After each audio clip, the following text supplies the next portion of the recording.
aking talumpati ay tungkol sa edukasyon, puso at pangarap ng kabataan.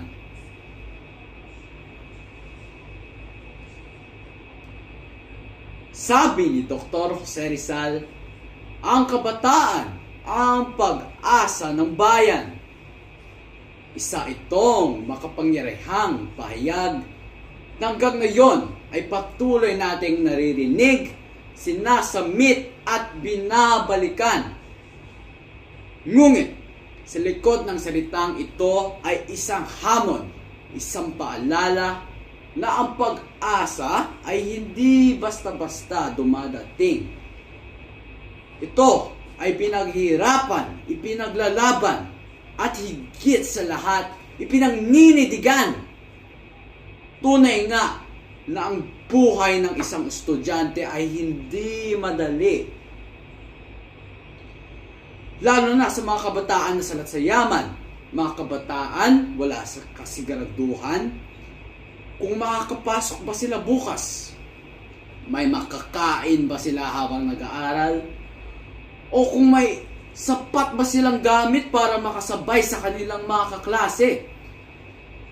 Ngunit, sa kabila ng lahat ng ito, may isang bagay na kailanman hindi kayang nakawin o bilhin.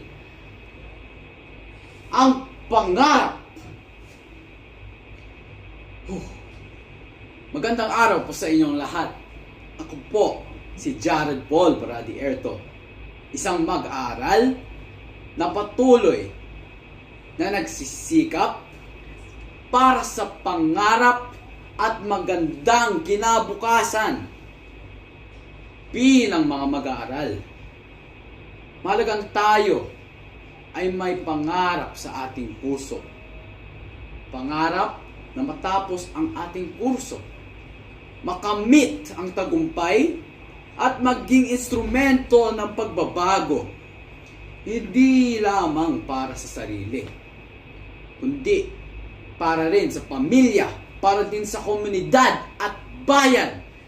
Dahil ang pangarap ang nagsisilbing ilaw sa panahon ng dilim. Ito ang nagbibigay sa ating ng lakas upang bumangon kahit ilang beses tayong nadapa. Ang pangarap ang bumubuo ng ating kalooban na lumaban sa gitna ng kahirapan. At ito rin ang nagtuturo sa atin ng kahalagaan ng sakripisyo at pagpupunyagi sa bawat pagod sa pag-aaral, sa bawat pagkabigo sa pagsusulit, sa bawat pangungungila sa tahanan. Ang pangarap ang nagsisilbing dahilan upang magpatuloy. Ngunit higit pa sa pangarap, bilang mag-aaral, meron pang kailangan nating taglayin: ang mabuting puso. Kasi ang edukasyon ay hindi lamang kaalaman. Ito rin ay karakter. Hindi sapat na tayo ay matalino o mahusay, kundi dapat tayo rin ay may malasakit, may respeto at kabutihang loob. Ang edukasyon ay hindi lamang nakikita sa taas ng grado, kundi sa paraan ng ating pakikitungo sa kapwa, sa ating disiplina at sa ating paninindigan. Ang mabuting puso ay bunga ng mabuting aral, hindi lamang mula sa mga guro, kundi pati na rin mula sa Diyos. Siya ang unang guro, ang unang tagapagturo ng kabutihan at ang una nating gabay sa buhay. Sa bawat desisyong ating gagawin bilang mag-aaral, dapat ay nakaugat ito sa tamang prinsipyo at pananampalataya. Hindi dapat tayo makalimot sa Diyos, sapagkat lahat ng talino, galing at biyayang natanggap natin ay mula sa Kanya. Ang mabuting puso rin ay nagpapahalaga sa mga magulang. Hindi natin mararating ang mga pangarap kung wala ang kanilang sakripisyo. Ang bawat patak ng kanilang pawis, bawat gabing sila ay puyat sa pag-aalala, bawat sentimyong inilalan nila sa ating pag-aaral, ito ay bahagi ng ating tagumpay. Kaya't bilang kabataan, dapat natin silang pahalagaan at ipagmalaki. At kahit tayo ay makamit sa pinakamataas na uri ng edukasyon, hindi dapat mawala ang kababaang loob, sapagkat higit pa sa karungunan, ang tunay na halaga ng edukasyon ay ang pagkilala sa Diyos bilang sentro ng ating buhay.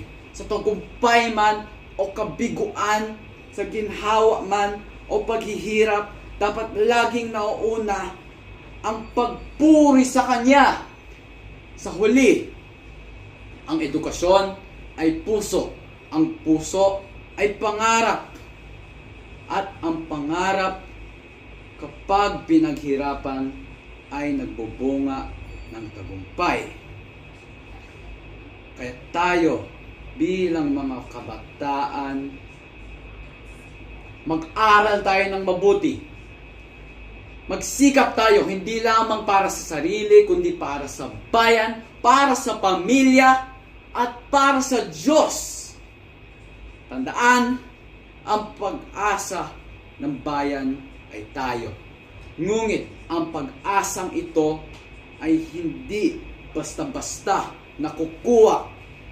Ito ay binubuo ng mabuting puso, matibay na pangarap at pananalig sa Diyos. Muli, ako po si Jared Paul Baradi Erto, isang mag-aaral sa BCI, punong-puno ng pangarap.